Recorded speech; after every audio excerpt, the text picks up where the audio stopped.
time for Cigar Talk, the fastest growing cigar show in the nation.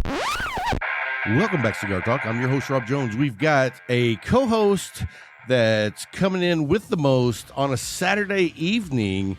Thank you so much for filling in. We got Brian. How you doing, brother? Doing all right. So, hey, seriously, man, thanks for filling in. Absolutely. Anytime.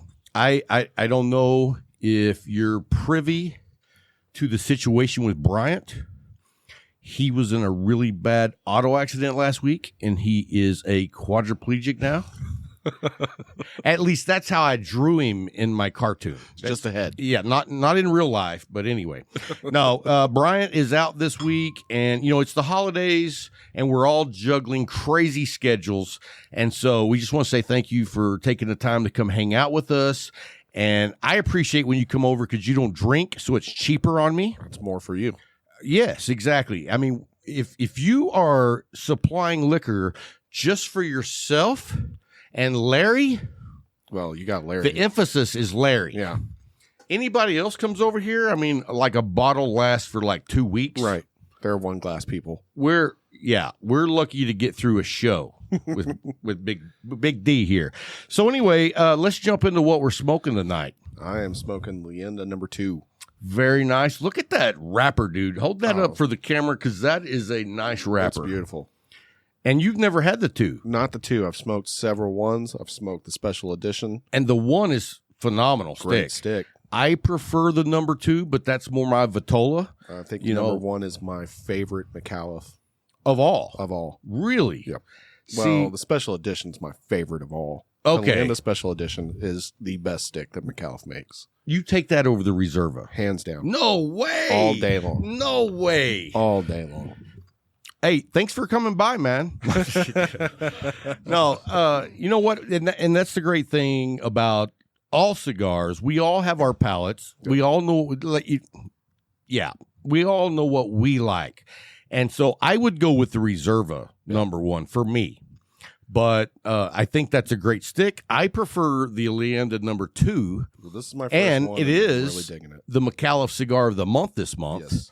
And we're going to talk a little bit about McAuliffe in a way that we normally don't, because we have someone here tonight that has firsthand knowledge on just how easy it is to swindle McAuliffe out of money. I think that's me. I know. Oh, okay. Dude, you've won over $1,100. $1,100 in through certificates. Being an an ambassador. Wow, I've had a lot of drink. So, I mean, dude, it hadn't been that long. No, just since March. You've won over $1,100 since March. It's not even a year. Contest until May. Wow. So past 5, 6 months? 7 months. Yeah.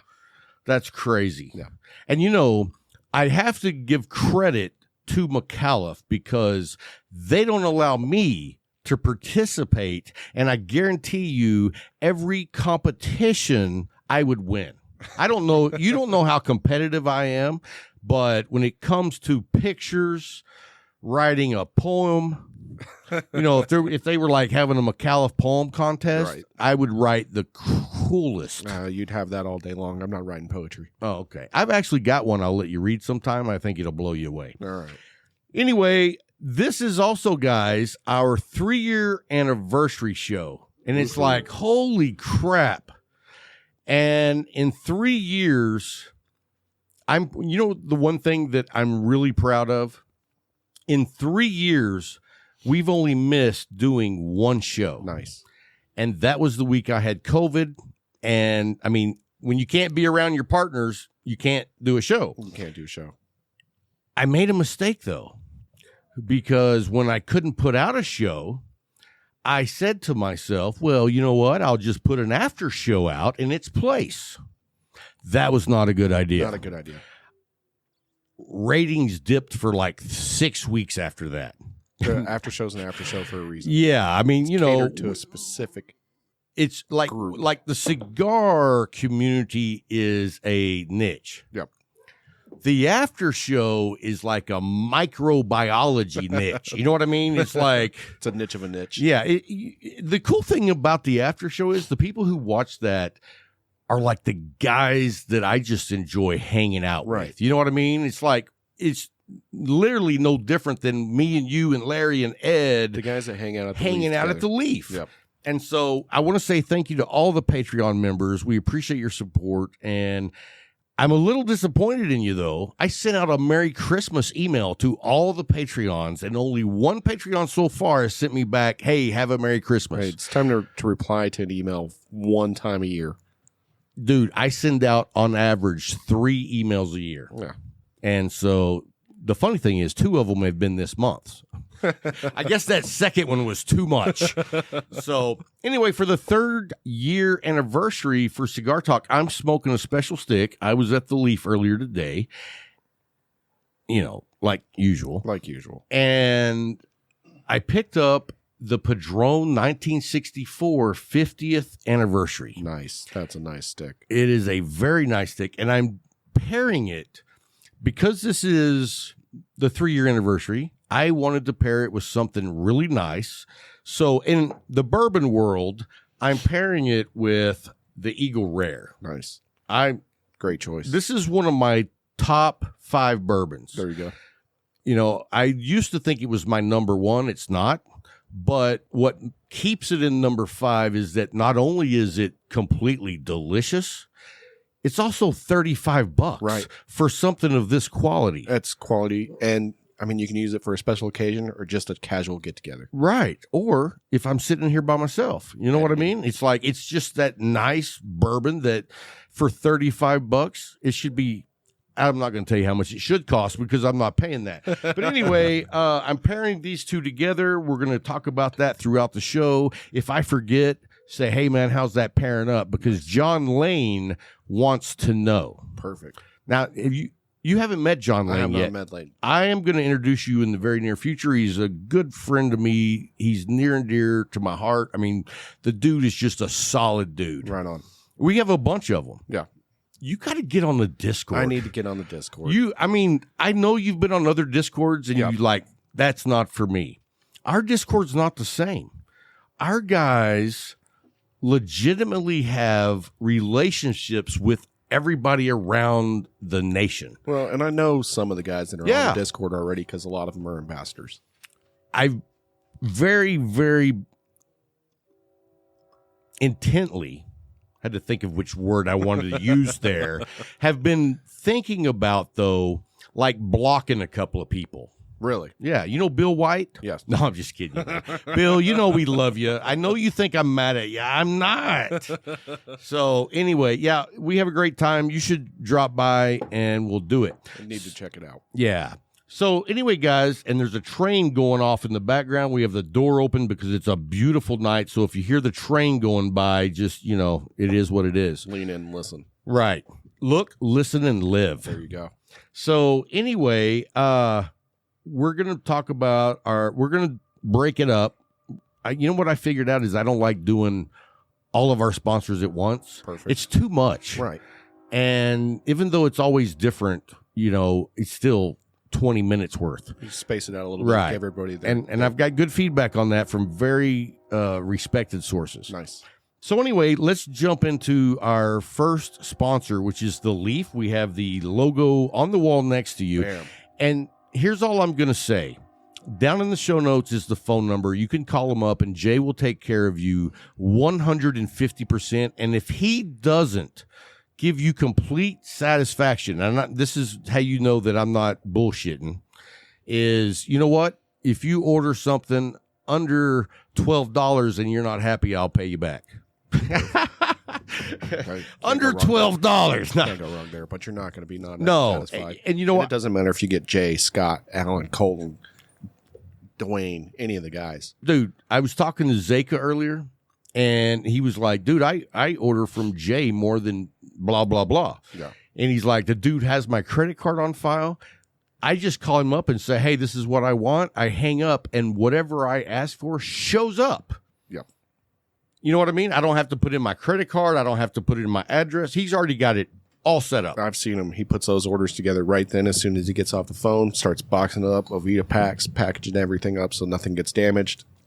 They're ready to smoke as soon as they hit your mailbox. And for the people who could possibly come locally, if you're within 50 miles, I highly recommend it. I know I always say that. Well, okay, 100. I know guys that drive from here to go to the AME, Yep. which that's a great shop. Yeah. But what Jay has done and created, it rivals no other shop that I've been to. And it just continues to get better. Yes. And I mean, he listens to the customers. We know that. He rearranged the furniture and you threw a little wall-eyed fit and then he moved it. No, I'm just kidding you. Well, no, I actually did throw a suggestion out there and he took it. Right. And I He took mean, it. And most I think shops it's, would be like, hey, this is my place. Right. It's cozy now. Yeah, it really is. And where were you this morning? I had my kid this morning. I went to the rock show. Well, I knew that, but I thought you were going like at 2, so I was expecting you. No, we ended up going straight off the bat. The first 1,000 people got a free rock, so I wanted to get my free rock. And was it cool? No. Oh. I mean, it was a lump of coal. I do. So you took your daughter to the rock show. Yeah. I got to ask, and this, if it's personal, just tell me it's none of my business. How much money did you drop while you're there? Honestly, I didn't spend anything. My dad came in and paid for everybody. Oh. All my nieces and nephews all came, and Pawpaw took care of everybody. I was going to say I'm disappointed in you, but I know that you don't drink. Right. Because if I would have been there, I'd be like, hey, let's all go to the liquor store next. Right. If you're paying. I told her, I said, go get at least $20 worth of stuff. She does so good in school and everything else. I mean, you got to reward Now, what that. grade is she in? She's in 5th grade. Oh, yeah. That Straight A dude, student. that is such a fun age. Yep. It gets worse. I know. It's all downhill. Yeah, it really, well, it comes back around at the end. And when I say end, not the relationship, just how old you are, Right. You're at the end. So anyway, so look down in the show notes and we'll have the phone number for the Leaf. You can call them up. They carry, I mean, if you want to look at just our sponsor cigars, Yep. They got Tabanero, they got McAuliffe, and then they've got everything else. Dude, you know what? They even have Steve Saka now. Yeah. And I mean, so anything that we decide we want to smoke, he brings it in. Brings it in. And so I'm actually going to talk to him in January about let's ramp up the Tatawahi. Nice. I have Mo from Tatawahi coming on, and I was like, dude, you got to help me get the Fausto in there. There we go. I mean, I shared several of those with you. Yes. I mean, that's a great stick. And I got to say that Zeka gave me the recommendation. It's a good stick. And he's a big fan of Tatawahe. So, I mean, and I've smoked personally with Zeka twice, and the dude knows his shit. Right. So, I've smoked a handful of Tatuahis. I've never had a bad one. You know what? I wasn't really that big of a fan when I first tried them because, I didn't know what I was looking for. Right. And they have a decent sized line. Yeah.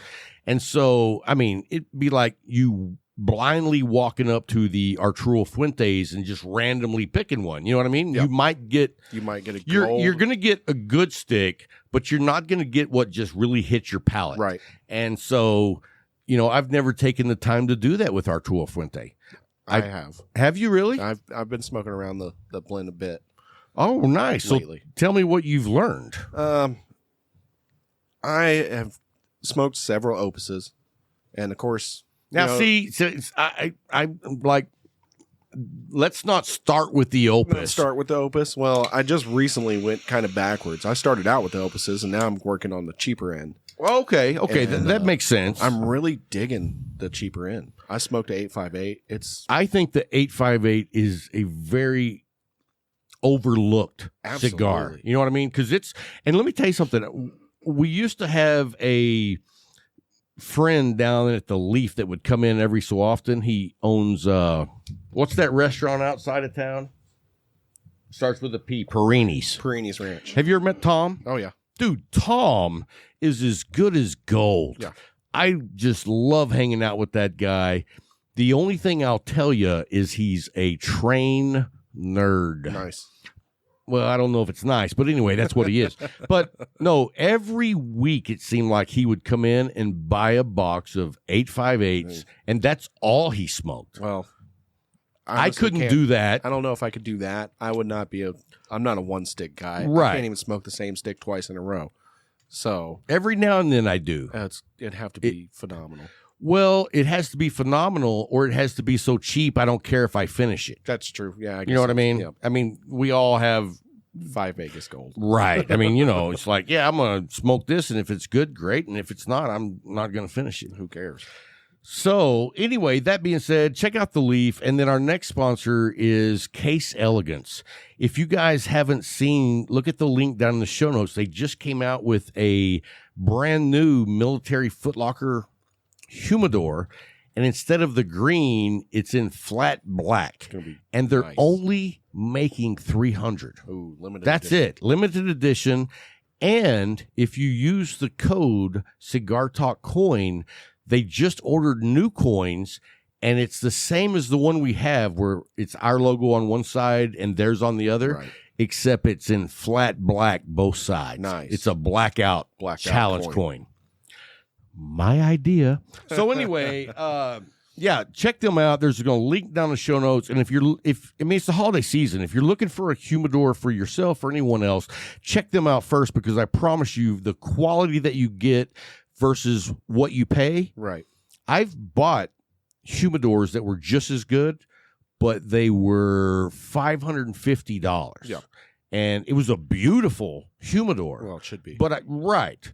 And so anyway, check out them and let me know what you think. If you have one, shoot me a message and let me know. I mean, I know so many guys that's already taken the plunge and they love them.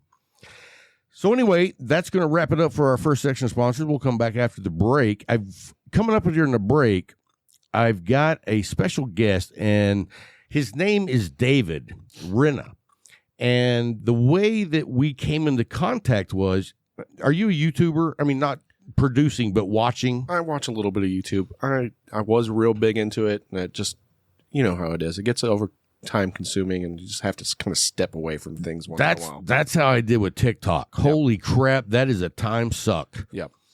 And there's a lot of stuff on there I don't need to see. Anyway, yeah, so I was on YouTube, and whenever I'm in the evening and it's late and I'm by myself, a lot of times I'll sit right there and watch the YouTube videos, and I get caught up on like the Dallas Cowboy news. I get caught up on like world shit because I don't watch TV. Right. And then, I watch a lot of weird shit. And I come across, and apparently YouTube knows that I love cigars because they're always giving me cigar content I don't know about.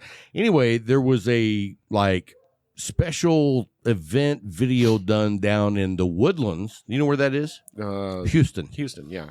Called The Blend. And The Blend is by Davidoff.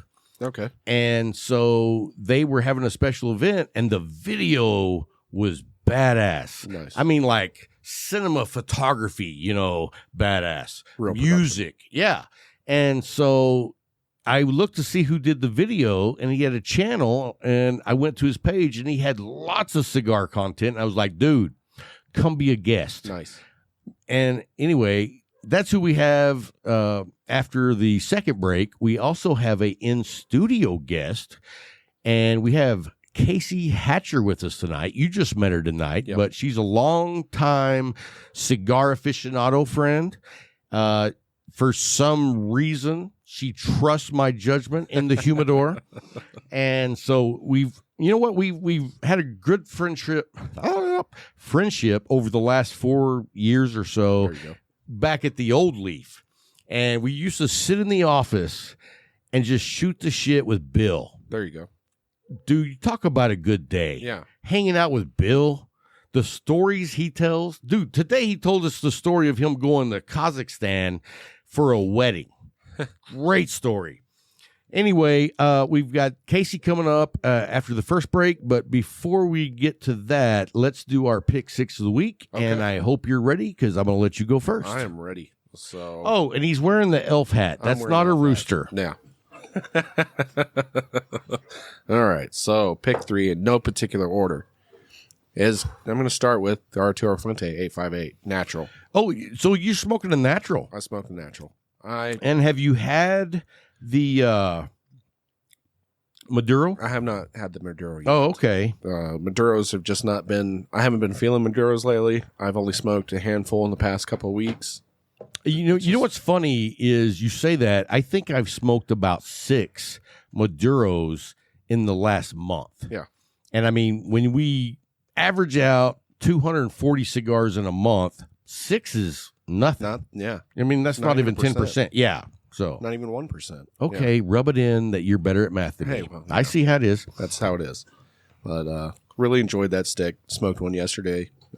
I've never had an Arturo Fuente natural. It was great. I'm going to jump on that. That's a good stick. The second one was a stick I just got in. The Alec Bradley White Gold Connecticut Robusto. How many of those do you have? I only got in 5. Do we have them at the Leaf? No. So I'm going to be looking for one. Yes. All right. Just want to make sure we're on the same page. I'll bring you one. If you got 5. I'll bring you one. I'm definitely going to be looking to order some more and talk to Jay about getting these in because they are fantastic. Awesome. Really nice, smooth Connecticut.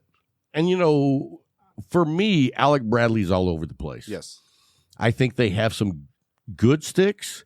I think they have some mediocre sticks. And I think they have some fantastic sticks. Yeah. I know the Connecticut that we're carrying at the Leaf right now.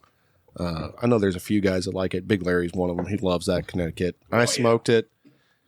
Wasn't quite up to where didn't hit your spot. Hit me. Yeah. The White Gold knocked it right out of the park. Now, puff. Knowing that it's kind of interesting because our top 3 or 4 Connecticut's are very similar. They all are in the top 4.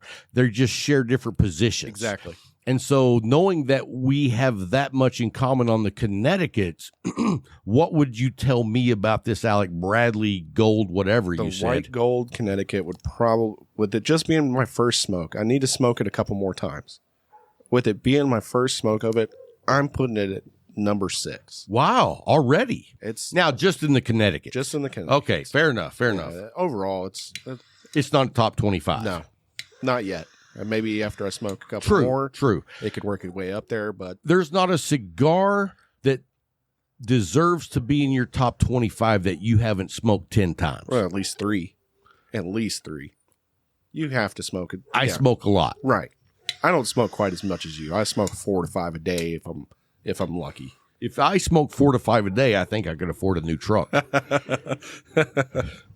All right. Number 3 is a gift from you. Oh, which is the dude, nice burn. I now saw that ash. I haven't even ashed it yet. McAuliffe Leander number 2.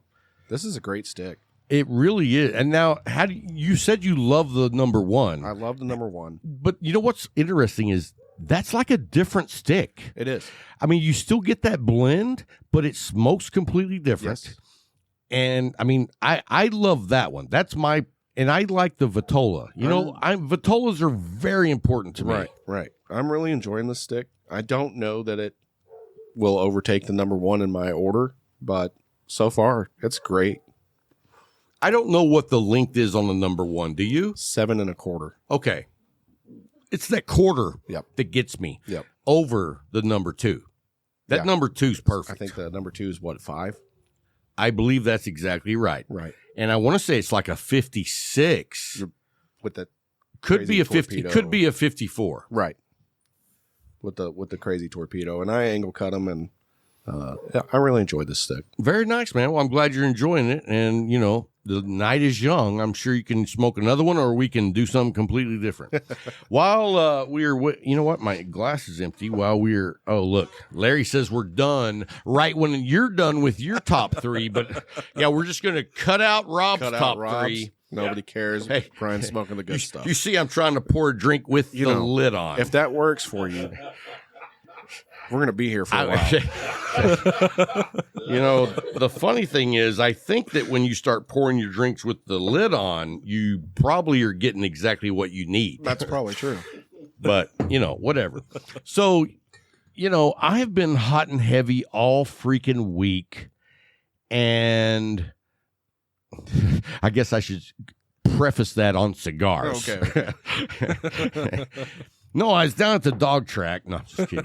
So, no, Tabanero has been kicking ass for me, dude. And here's the thing. We only have 4 of the facings at the Leaf. Yep. And I have been knocking them all out. And today, I bought my first Robusto. And what's the name of the cigar? The Nero?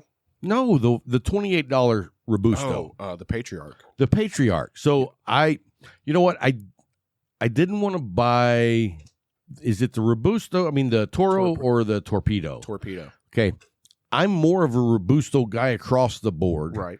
And as we've talked about it, I mean, just in my amateurish opinion, I think that cigars are blended to be the best they can be in the Robusto. Correct. I mean, that's just my opinion. Right. I'm not rolling cigars. I'm not blending. So, I don't know. I've heard the same thing. Right. And, I've heard things about a pizza place in some other state where they're like doing shit in the basement. So, that's not true either. So I'm just saying. So, exactly for the Robustos for me. And you know what? When I try it, if I love it and it knocks it out of the park, but I'm a budget guy. Right. When you smoke the amount of cigars that I smoke, that you smoke, we can't be smoking $28, $50 cigars all day. Oh, not all day. I mean, I would love to. Right. I mean, dude, how nice would that be? Oh, absolutely. Be great. If you're just like, hey, get over here with that. I try and do that once a month at least. Do you really? Yeah. Were you smoke those all day? No, not all day. But, Oh. where I smoke a $28 stick. I was once like, a month. holy shit. That'd be nice. Yeah. I try to do that at least once every 2 weeks. Yeah. At least. Sometimes it's once a week. You know what? Because when you smoke a lot of cigars like we do, and you're smoking some cigars that some people would be like, oh, that's a cheap cigar. Right. Well, it's a good cigar. It's just not fantastic. Right. And the thing about it is, if you smoke 15, 20 fantastic or good cigars, it puts you in the mood for a badass cigar. For a great cigar. And that just makes it that much better. Exactly. Just like smoking this. And by the way, you forgot to ask me, this is pairing fantastic. Okay. The thing about it is, now, I know you don't drink anymore, but have you ever had Eagle Rare? I had never tried Eagle Rare. Okay.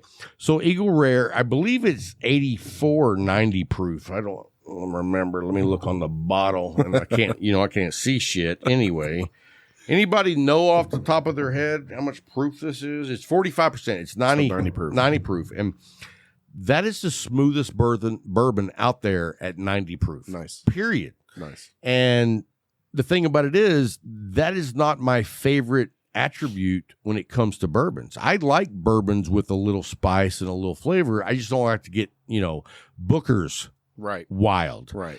And so at $35, that's what makes it just great. And I got to say, with this 1964 50th anniversary, this is giving the Eagle Rare that strength that I enjoy on other bourbons that this bourbon doesn't have, because it's so smooth. Right. And it's really a good pairing together. So the cigar is picking the bourbon up. It really is. Nice. And I think this bourbon would also go perfectly with like a Tabanero Habano. I bet. And it would not have the same effect because you have the smoothness. Or I would even actually smoke the Connecticut from Tabanero with this, because you're getting all that creaminess from the Connecticut. Right. And then you're getting this. Yeah, exactly. Because you're not getting any spice out of the Eagle Rare. Right. So anyway, that's an update for John Lane. Anyway, I guess let me go ahead and knock out my top three, and then we'll go to a quick break, and then we'll bring Casey back. And let me tell you guys, when I say cigar aficionado, she makes me and Brian look like we started smoking cigars yesterday. She is the know-all, be-all. Oh, no. That's not her. That's Deborah. Okay. We just smoked Don Rockets. Boom. Right. So anyway, this week, like I said, I've smoked a lot of Tabaneros, and I'm getting ready to smoke that one. But just out of the gate, yesterday, I went to the Leaf and smoked back-to-back the Connecticut from Tabanero. Yep. And then the Habano. Done that. And dude, what a perfect, like when you start a really nice cigar and you want to like just ease into the next one. Right. That is a great like segue. It's a perfect transition. Really is. And I mean, so that's been awesome. And then yesterday I was up at the Leaf also, and I smoked a Medallia. Okay. And Yeah. that's a go-to. That is now my go-to with the Tabanero Habano. Those two are now like pulling at me. Sitting on top of each other. Yeah, they're like, hey. And so, but how awesome is it? They're literally, what, a foot apart? Exactly. So I can pick up both of them at the same time. Perfect. So anyway, that's my pick 3. If you have some other ideas what we should try, let us know. We're always looking for sticks that we haven't smoked yet. So send me the message, and we'll find them and we'll smoke them. Sounds good. All right, man. Well, we're going to take a quick little break. We'll bring Casey back. So don't go anywhere. We'll be right back after a quick break.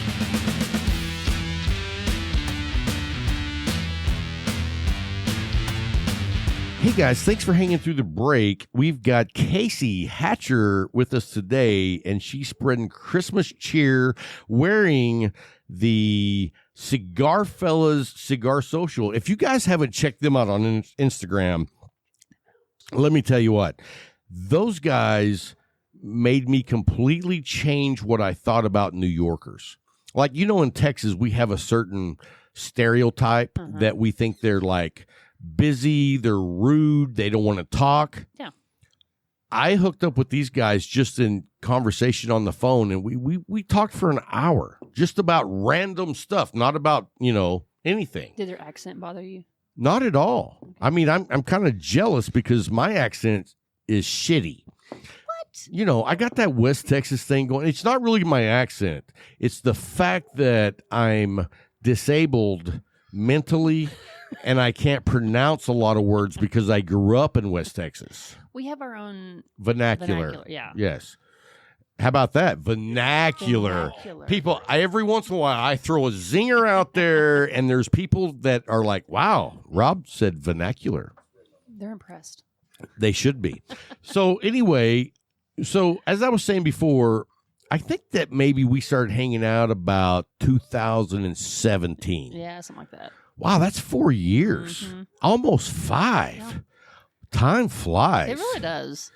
And I didn't see you for like a year during COVID either. Well, right. Where you were went you? Like MIA. Well, where were you that people saw you during COVID? I don't know. I mean, you weren't at the cigar shop because you could only do curbside service. Did you do that?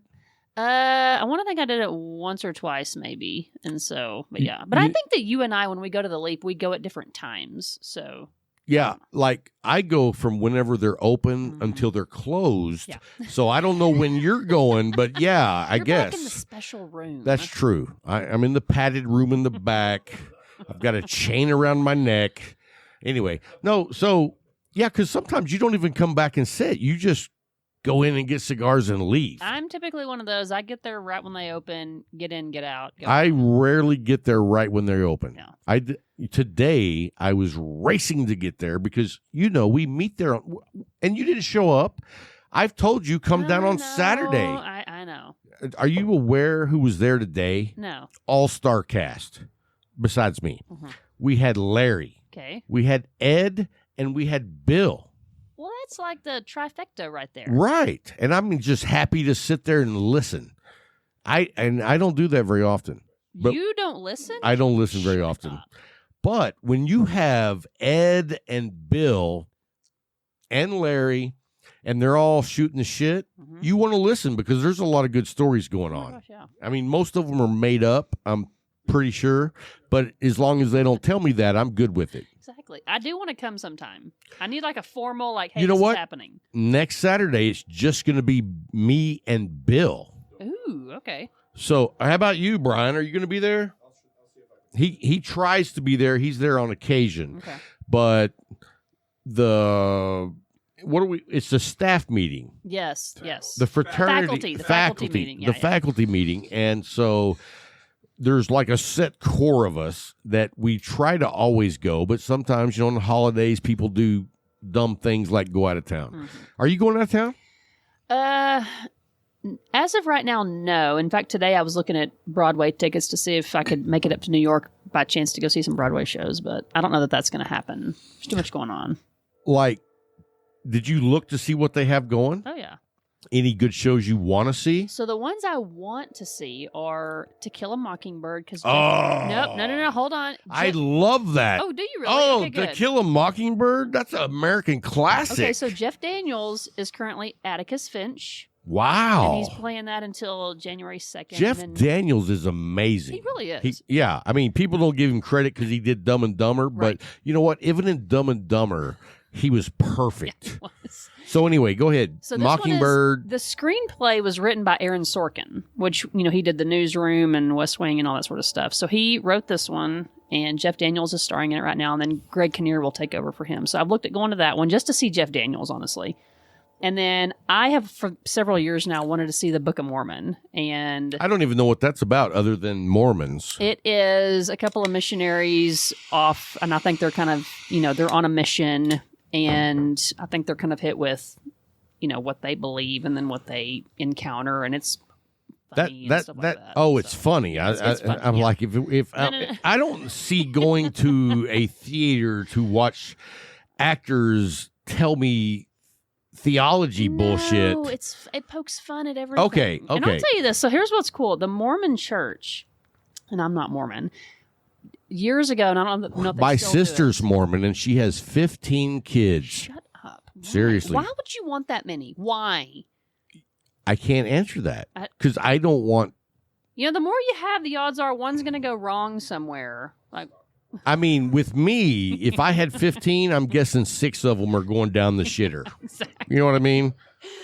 Oh my gosh. So no, the Mormon Church, they put in at one point an ad that said, hey, the play is good, the book is better, or something like that. And I was like, man, that's like really brilliant advertising, because they're not knocking it, but they're using it as an opportunity to, I guess, get people to convert or something. And so, You know what my theory is? I was just talking about this particular thing with a friend of mine who's a cigar aficionado as well.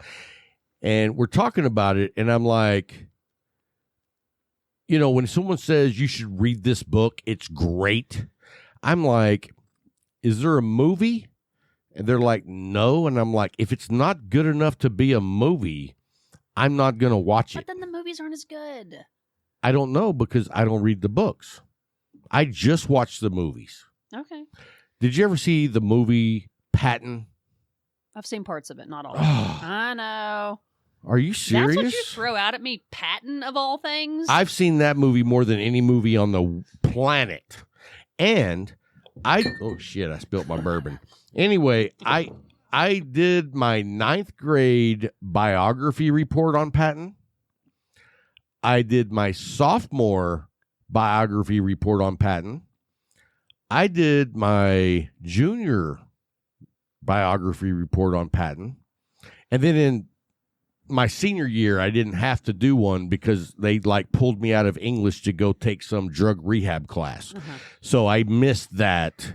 And This whole thing is like, let's do a psychological study on your thing with Patton. That's what did you see the movie? I just said I saw a little Parts of it.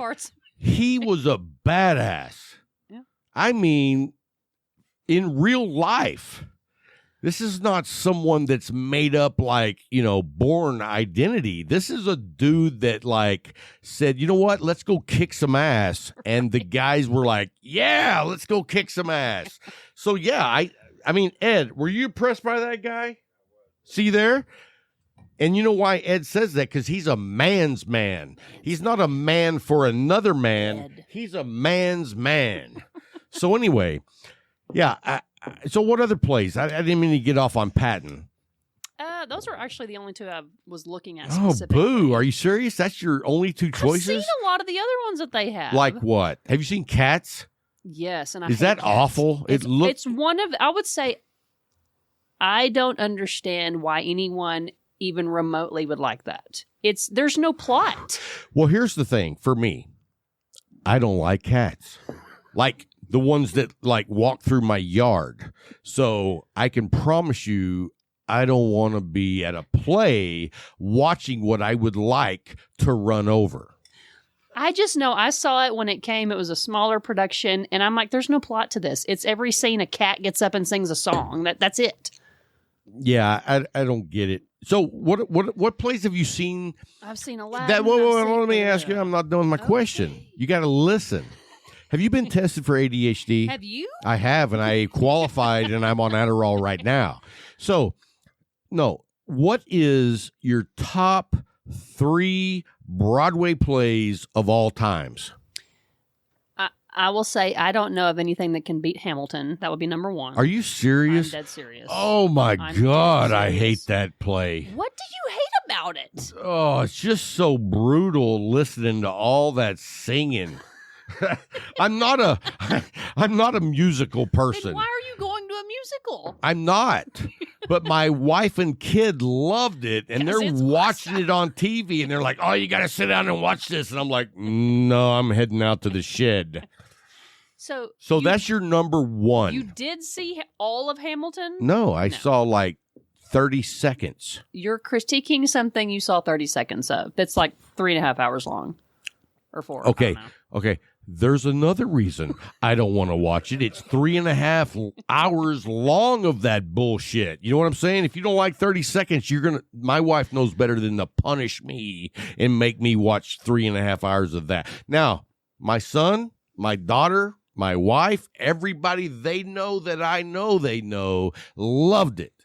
Everybody I know hated it except you. No, everybody loved it. I don't know who you're hanging out with. Brian, Ed, and Larry. Larry loved it. But we accept him even though that we know his. Let's think of a good word here. His opinion of musicals is garbage. We still like him. Anyway, no. Okay. I'm not a big musical fan in the Okay. first place. So, I think all the ones I'm going to say are musicals. oh my gosh. I mean, I know. Wicked was great. Like drama. You don't like drama? I love drama. In fact, that's mostly what I watch on TV. I watch dramas. Like what? Oh, gosh. Name something. Ozark. Yellowstone. Yeah. All right. Well, we'll talk a little bit more about that in a minute. Okay. So back to the musicals. Go ahead. Hamilton. If Hamilton's number 1, Hamilton is going to be number 1. I can only imagine that your list is on fire, headed for Earth at like 5,000 miles an hour to crash and burn. Hamilton is number 1 because of the sheer amount of creativity in that. That's going to be why it's number 1. Okay. Okay. Now, one of the other ones that everybody loved that I could not stand was Dear Evan Hansen, and they just made the movie about it. Absolutely hated that. Is that like in connection with Hamilton? No, it's it's another show that I went and saw it. It was a big it's deal. It's another shitty show, but it has nothing to do with Hamilton. Nothing. So you got Can Hamilton. I borrow that lighter from you down there? Absolutely. Thank you. I'm going to teach you a little lesson. Okay. The lighter goes in the middle. Well, it was on your side earlier, so. Well, that's the other place it belongs. Okay. I'm like, I don't Just know what so the you rules know. are. The rules keep changing. Yes, they And always. you're critiquing things you saw 30 seconds of, so. Okay, fair enough. You're a headline reader, aren't you? I am. You know what? I ain't got time to read all that bullshit. All right, so number 3. I don't know that I have them ordered. Wow. I know. So there's. I can tell you what I don't like. Let me ask you this: Okay. What's your favorite non-musical? In terms of a play? Yeah, that's what we're talking about. Have you done a lot of drugs? Did your parents I do a have- lot of LSD? You know, unfortunately, I have to say I have never done a single drug. So. Oh, we'll stick around till after the show. I know, I'm telling you. We're joking. I have not experimented in that way. I so. did back in the 80s. How old were you in the 80s? In the like 80s 4? or last week? No, 80s. I love the 80s. Holy, you know, I graduated in 87. You probably weren't even I was born. born by 87. Good night. Okay, so what, 86 and a half? 85. I'm up Oh, there. 85. wow. So anyway, so what's your favorite non-musical? I don't know. That's a good question. We need to come back to that one. I need to think on that one. How many non-musicals have you seen? Probably not that many. Most of them are musicals. So it should be pretty easy to go this one or this one. I've seen a lot. So I'm like, I know. Robert, I swear. While you're thinking, I'm going to pour another drink because I spilled half of that one. I I don't know. Like I don't know. That's a tough one. Okay. I didn't realize you had such a thing against musicals, though. I will say this: I don't like West Side Story. I don't like it. I don't know that one. Yeah, I'm like. Now wait a minute. That was a television show with a dude from Archie Bunker. Isn't that right? West Side Story? Or am I thinking of something different? You're thinking of something different. I'm thinking of Mississippi Burning. Never mind. So anyway, did you like Mississippi Burning, the movie? I did not see it. Oh my gosh. No. Why are we even friends? I don't know. Can you leave, please? Holy shit. No, I'm just kidding. So anyway, back to, we started smoking about 4 years ago together. Yes. And my question is, like, how long had you smoked before that point? I started... Because you were smoking a lot of good cigars when I met you, which was impressive. Well... Now, was that because Bill? I was going to say, I'll give credit to Bill, Jay, and Scott at the Leaf. They know their stuff. They pick out really good sticks. Yeah, they really do. I remember going in there the day I turned 18, and there was a guy. He wasn't on staff. He was just a client, and he started talking to me about cigars because I said, hey, I want to smoke one on my 18th birthday. And we got to talking about it. And he told me just a lot of different, stuff that he had, smoked over the years. And one of them that I will never forget is he said that he had smoked a $75 cigar. And I'm like, holy cow. Like, do you remember what it was? No, but he just said it was almost like 3 different ones blended together. Yeah. Yeah. What's that called, Bryant? Brian, I mean. I'm sorry. The 3 cigars twisted together. Yes. The Calibre. Okay. He didn't say what it was, but he just said that it was 3 together. And have you smoked one of those? Ever? No.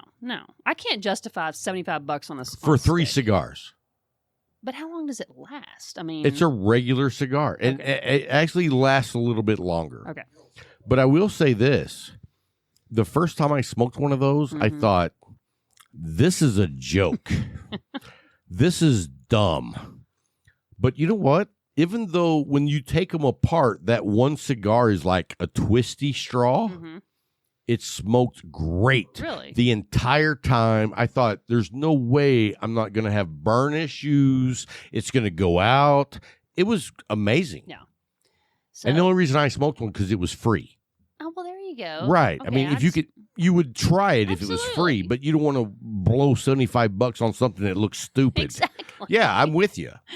So I, ever since then, started going, once every few months or so, and ended up getting more into it just honestly as a social aspect of people. I tried a cigarette one time, took 2 puffs. I'm like, hey, we have one in here somewhere.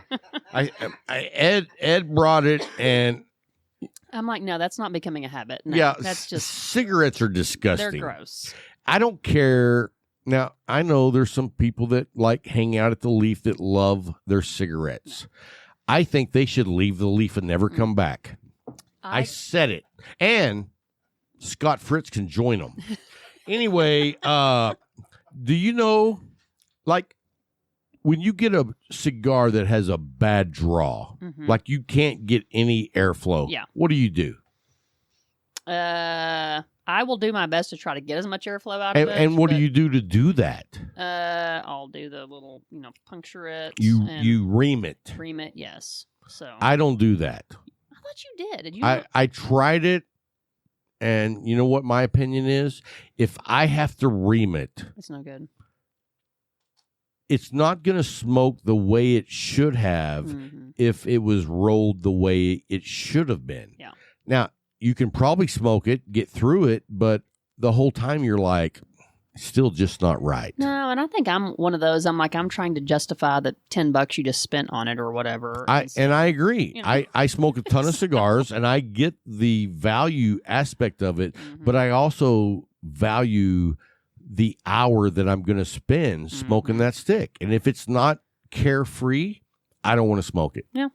So yeah, I got into it honestly with, like I said, the staff there pointing out ones that they recommended and trying that. And I'm one of those, I'll try any type of cigar that someone recommends, at least once and stuff. And, found different ones that I like based off of that. And so. Let me ask you this, because there's been several times that you've asked me to pick out cigars for you. on a percentage scale, and I don't know the answer to this. Okay. So this is going to be just, I want you to be honest and tell me because I'm interested. Okay. What percentage of sticks that I recommend do you enjoy? I would say off the top of my head, I can't think of a bad one you recommended. And you know what I say to that? Boom, motherfuckers! Well, and the cool thing is over the years, I recommend sticks based on what I've learned about your palate. Mm-hmm. I'm not going to like surprise you with something that I love that I know that you're not going to like. Yeah. And so honestly, it really makes it easy. There's only been one cigar in my life that I have gotten sick off of that made me literally puke. Which one was it?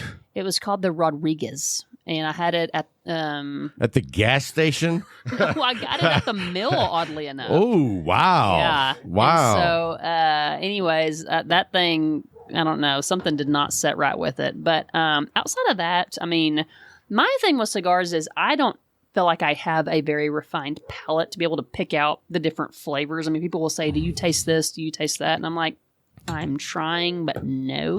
And so, and you know how I feel about that. Here, my ultimate enjoyment of a cigar comes down to 3 options. Okay. Number 1 is thumbs down, good, and thumbs up. If you fall into those 3 categories, we're good. If you fall into a category below the thumbs down, I will never smoke you again. Mm-hmm. And if you're a thumbs up, I'm fixing to smoke the shit out of you. Yeah. It's funny. I recently ran across a guy who has a blog, and that's how he rates all of his travel destinations. It's like thumbs it, up, love thumbs it, down. Oh, okay.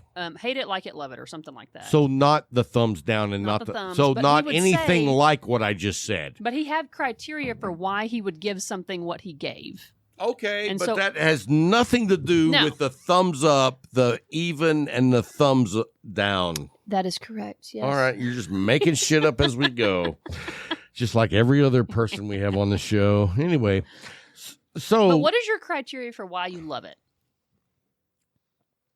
So there's a wide range of cigars that I really, really do enjoy. I like, I spent a lot of time in the trenches with a full-blown nicotine bomb Maduro that was like, when you get done with it, I know I just smoked a cigar. Mm-hmm. And I can't hardly stand that anymore. Like now I'm more of a medium body with a nice, plethora of flavors. And I really like those medium to medium plus. I even love the mild plus to mediums with a lot of cream and a lot of flavor. And so for me now, if I can find a cigar that I really enjoy those blends, now if you make it about construction and it's freaking perfect every time, I am all over it. How about you?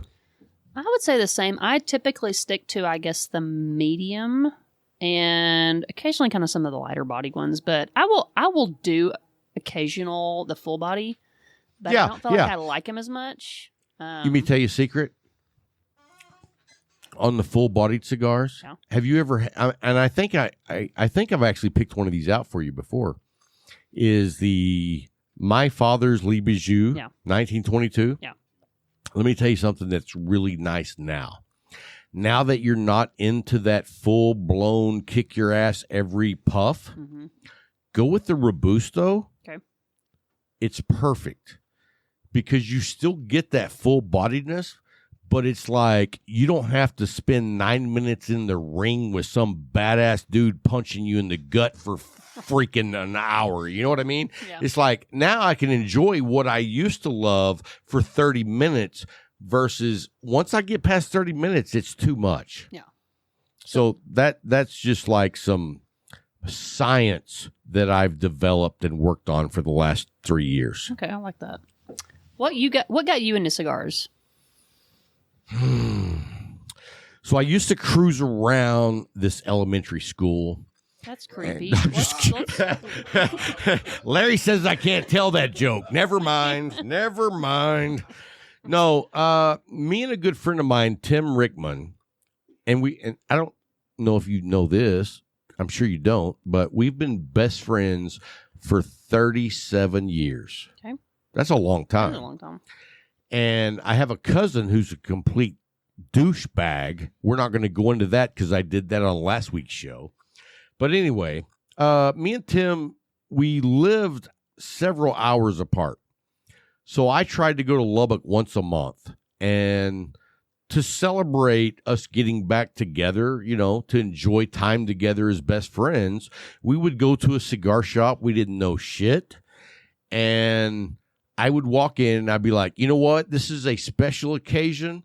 Let's spend $20-$25 on a cigar because it's only once a month at best. Right. And I didn't know shit about cigars. I didn't appreciate whatever it is we were smoking because I don't remember. I just know we were spending $20 to $25 on a cigar, which now that I reflect, it's like, of course you didn't appreciate it. You didn't develop your palate. You jumped into something you had no idea, any expectations, you know, you just don't know. And so after going on the journey, now I find myself is like, yeah, I do still enjoy $20 to $25, $30, $40, $50 cigars on occasion. But now I appreciate it because I've made that journey. If you haven't made the journey, you shouldn't be spending $50 on a cigar. No, not at all. You know what I mean? Because, I mean, I smoke a ton of cigars, and I don't do that very often. That's a very big rarity. So if you're in New York or Florida or Atlanta or Texas or wherever, and you're smoking $50 cigars and you don't know what you're doing, dude, stop it. Stop. So how do you recommend people refine their palate? You know, I don't think that there's any one recipe that will get you there other than just keep smoking and trying new cigars. Okay. That's how you define your palate, because I've smoked a ton of cigars that I don't enjoy. And even to that length, I will say there's cigars that I didn't like 2 years ago that I really enjoy now. Because even though you say, oh, I don't like that, revisit it and find out what you didn't like about it. And a lot of times, because you've developed your palate, you'll be like, that's actually pretty good. Yeah. I just had made up my mind before I smoked it that if it wasn't this, which is what I like, then I don't like it. Yeah. And when you get to the point where you're like, I enjoy all kinds of cigars other than infused. And if you like infused, don't listen to this show. But anyway, no, I'm kidding. Kinda. So anyway, yeah, I mean, you know, we all develop our palates. And I mean, me and you've been smoking together for 4 years. Right. How much has your palate developed now that you have been smoking 4 years and that you're like, okay, I have a good idea of what I like. And so when you try sticks, what is like the attribute other than advice that would make you pick a cigar? I would say, I guess, I mean, obviously flavor, but I think, like you said, the composition of it too. Like, is the it vitola? Easy? Yes. The size. Yes. When I started smoking cigars, I thought a 6x60 made me look cool as shit. You know, and at the time, I mean, 6-7 years ago, I'm only 45, 44. You know, at that age, we're going through midlife crisis. We want to look cool. We do. And you too. We do. Yeah. So anyway, yeah, I think that once you get to where you understand your palate and you know what you like to smoke, the vitola just plays a big role that you don't understand when you first start. You know what I mean? Yeah. Because now I can't hardly stand smoking a 6x60. Yeah. Oh, No, thank you. Although I did smoke a CAO Flathead 660 last night, but that's a box press, so it doesn't really give you that full 660 feel, and it's more like a, even a 56, 58 is bigger than what I like, but, every now and then I like to enjoy that cigar because it's a great cigar. Yeah. And I love that stick. So every now and then I'll smoke it. So when you go into a place like the Leaf that's got a ridiculous amount of choices, how do you go about selecting what you want to try?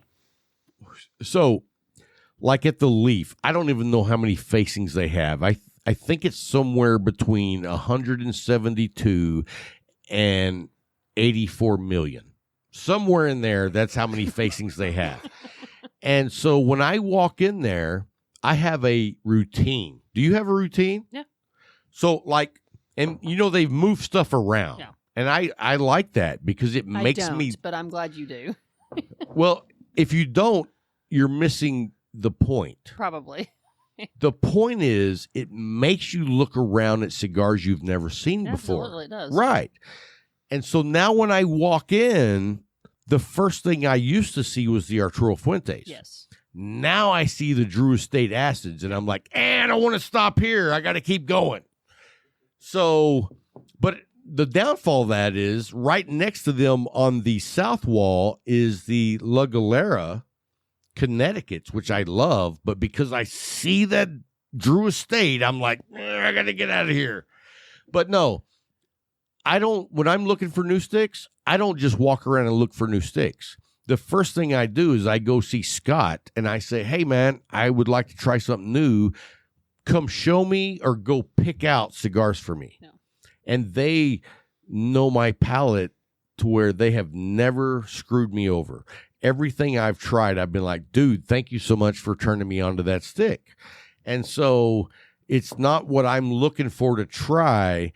I want to utilize the experience of someone who has way more knowledge than me. Like, I'm very much anti big cigar brand Romeo and Julieta, right. Cohiba. And what's funny is I remember you used to buy those brands. I did, yeah. Yeah, because back in the newbie days, yeah. And right. And now I don't hardly see you ever buy any of that. So the normal brands that I consider to be like not exactly conglomerate big, but like I still enjoy smoking Perdomo. I still enjoy smoking some Arturo Fuentes. And so those big brands, there's still some cigars that they have that I enjoy smoking. No. But most of the time, I already know when I walk into the humidor what mood I'm in, and I know what cigar that mood equates to. So even if I don't know the specific cigar, I know the general feel for it. You know what I mean? Yeah. Do I want a Habano? Do I want a Connecticut? Do I want Maduro, a Corojo? And so when I go in there by myself, I'm like, hey, I'm looking for one of these. No. How about you? I think I'm the same way with even like going to a brewery. Like, hey, what do you have that's new or something? Now, are you a beer drinker? Because I'm not. I honestly, I'm not, but at our local breweries. Which is what? What do you mean? What's the name of our local breweries? Like Grain Theory. We might as well give them a shout Absolutely. out. If I were to Grain Theory sucks balls, but whatever is good for you, I appreciate. Burn. No, if I were to go into any of them, Grain Theory. And to be fair, I didn't drink any of their beer. Okay. I just ate their food. That's about right. Ugh, Once again. No.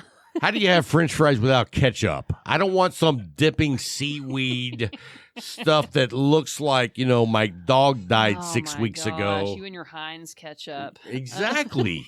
And then they give you packets of ketchup instead of a whatever. No. They have a house-made ketchup. No, they gave me packets. Okay. Because I was like, hey, the sauce sucks. You got ketchup? Yes. Okay, so it's really like any type of establishment that you would go into anywhere. A restaurant, a brewery, a breakfast joint, a cigar shop. Have you been to Sockdolliger?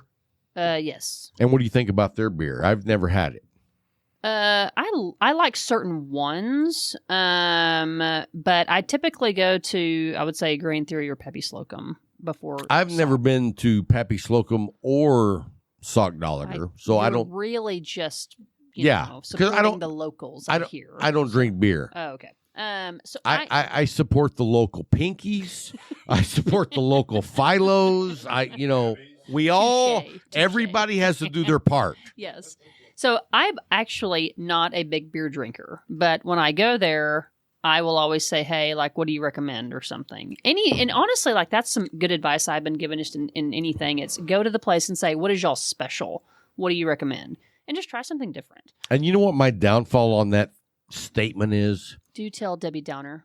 Whenever someone says this is our special, I'm like, oh, so that's the shit nobody buys, and you're trying to pawn it off on us. Who hurt you? Let's talk about that. When I was 4, my granddad invited me to play his favorite game.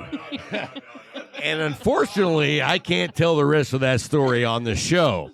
That's exclusive to the Light 'em Up Crew Show. Oh, man. Do you have a psychiatrist sponsor yet? I do. Okay. No, I don't have a sponsor. I just have one. Okay, good. He's actually pretty good. So, no, but it's like go in there and for anything and just say, what do you recommend? Like, what do y'all, what is your specialty? What do you recommend? And so, honestly, like the Leaf is great for that. The breweries are great for that. Again, I'm not a big beer drinker. Now, have you been to the R&R bar? I have not. Oh, well, I take it back. I went years ago. So, but I it's heard- shut down now. So, No, they moved. They're on South First. South First. pretty sure they shut down. Yeah, What? They shut down. Why? I'm sorry. You need to keep up with the local. Well, let me tell you why they closed down. Local Rob. I don't know the details, but I know that the parents of the guy that owned the place were A&M fans. So that place was doomed in the beginning. Random factoid Right. today. So, hey, I was guns up Texas Tech. Sorry y'all went out of business. Anyway, Glad Yeah. you're supporting those defunct businesses.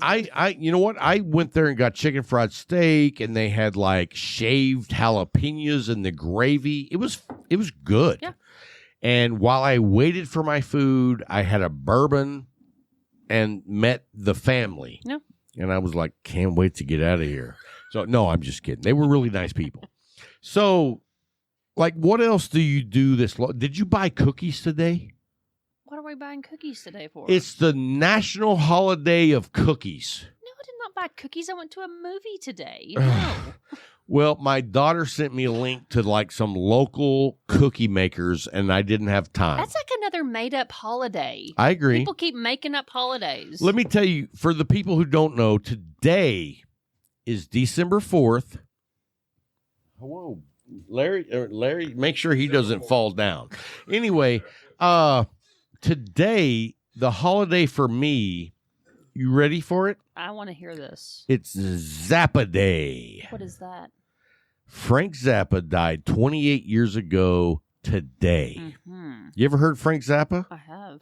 Wow, I'm impressed. Do you know any of his music? Because I'm sure you don't.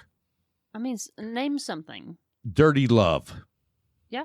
Whoa. You know what? We're going to play the song after this while we're on Can't break. sing along to No. And here's the competition. Okay. I'm going to play a Frank Zappa song during the break, and I'm not going to tell you if it's Dirty Love or if It Hurts When I Pee. And then you have to tell me which song it is. And if you can't, I know you don't know Frank Zappa for shit. You know what? There's a good chance Boom! of that. Yeah. See, I knew it. I call a spade when I know. Right?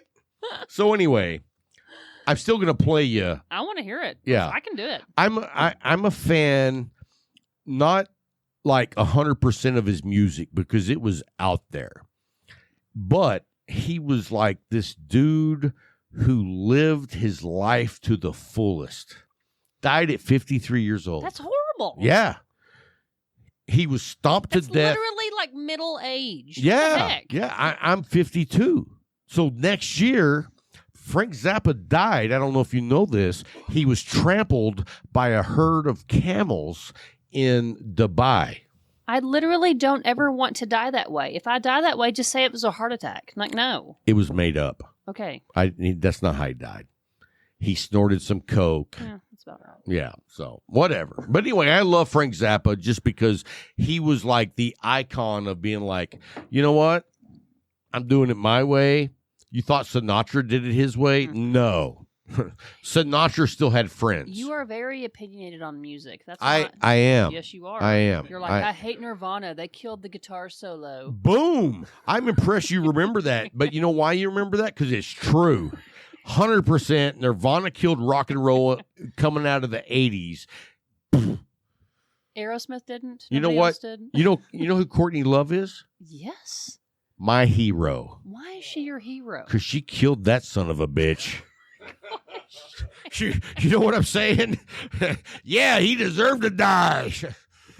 Although some people say it was suicide. I think she killed him, and I support her 100%. She is mourning. She's in mourning. Yes, and I think she's not a mourning person. Oh, okay. I think she's a woman of the night. Whatever. Just saying.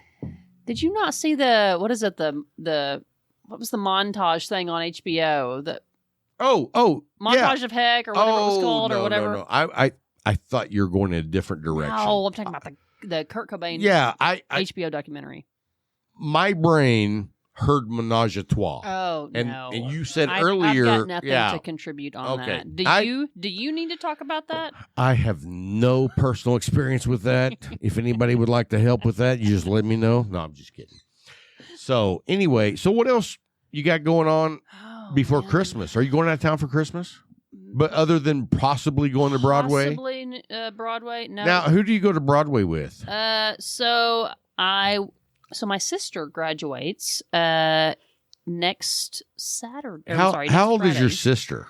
So my sister and I have a 14-year age difference, and so I know you're old. How old is your sister? she will be 21. Oh wow! She is Holy 21. cow! She's 21. I know, and so she graduates on Friday from ACU. Evelyn wow, Christian. interesting. And so I had thought, that might be something she could be interested in. We'll see. So regardless, anytime any of us graduate, if she graduates and wants to go, we're going. Does she have to pay? Absolutely not.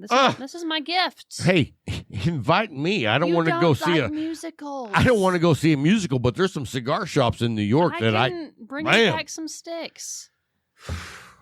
All right, thanks. So what I heard is that the Leaf does not have things they have in New York. Is that what I just heard? Well, I mean, in some instances, because like Martinez Cigars is in New York, and you've probably never smoked one of those. I have not. No. So if you like walk in the humidor and immediately take a left, don't go all the way to the wall and then take a left. Just take the immediate left and go all the way back till you get to the wall and then turn and face to your left. You will see the Martinez cigars, and I highly recommend the Maduro Flatiron. Okay. Great stick, but I will tell you this. Maduro Flatiron. It's one of the very few full nicotine sticks that I enjoy. And when you're smoking it, it's like a very good stick. You don't realize that it's as strong as it is. And how did you discover this? Because I met their sales rep on Instagram and we did a bunch of herfs together. He sent me some cigars to try. I loved them. That's how Jay found out about them. Okay. So sweet. Yeah. And they're just this small little shop in New York. Okay, cool. Yeah. And we'll get to that. Do you have a cigar shop that you are like dying to go to and dying to try? I actually have a list. Okay. And you know what? I should do that on a show in January. Rob's list of cigar shops he wants to go to. Yes. You know what? Great idea. Hey. So I'm not going to do any spoilers, but anyway, hey, thank you so much for taking the time to come on the show. Thank you. I appreciate it. Yeah, we've been talking about having you on, and you finally not so busy that you can give us the time of day. We appreciate it. You like Hamilton by the time this whole thing is done. You can focus your time and efforts on something that's way more productive. I promise you that. It's gonna happen. It's not going to happen. Enough bourbon and you'll like anything. Larry's like, that's true. So anyway, hey, thanks for coming on the show, and we would love for you to hang out and enjoy a cigar with us while we finish up. Thanks, Rob. Hey, you know what? You forgot to remind me. We just got this in, folks. Some's changed. The interview is not going to be with David. It's going to be with Yanko, the owner of Tabanero Cigars.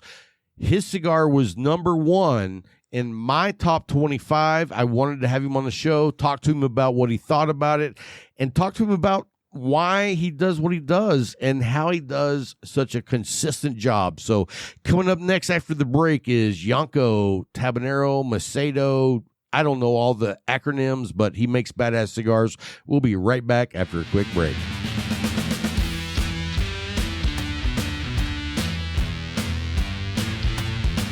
Hey guys, I've been wanting to have a special guest on the show. You guys know, first of all, if you listen to the show, you know Tabanero is one of my go-to cigars. They actually pulled off Cigar of the Year for me. They're one of our sponsors. They did not get any benefit from being a sponsor in the selection of the Cigar of the Year. They won it on perfect construction, perfect burn. I mean, this thing is a pleasure to smoke every single time. So if you haven't smoked the Tabanero Sun-Grown, you got to go out, check them out. There's a link down in the show notes. I promise you, you're going to love this cigar. I can't tell you how many I smoke, but I can tell you today alone, I think this is like my fourth one. So anyway, without ado, let's talk to Mr. Yanko Maceda, the owner of Tabanero Cigars. How are you, brother? I'm doing terrific, Rob. I'm really happy that you love my Robusto. Makes me feel really, really proud. Thank you. Well, you're welcome. And, you know, I love it in the Toro as well, but normally I'm a much more of a Robusto guy. And, you know, the funny thing is when I started smoking cigars, I always smoked like the 6x60 because I thought that made me look cool, you know. And then once I started really exploring into the cigar world, I'm now, man, a Robusto or even sometimes smaller than a Robusto. I dig that profile. I learned that when you have a Robusto, there always leaves room for you to wanting more. When you have a Robusto or a smaller cigar, a smaller Vitola, if it's something that you really enjoy, when you are that third quarter, you're already thinking about the next one. It's like, man, what is next? I tell people when I look down and I'm going into the third, I start getting depressed because it's almost over, man. And it happens a lot with a Robusto. It has that Vitola, it has that size. And I understand, you know, we start going to any sports or to the gym, we want to look cool. We want to look like we've done it, before.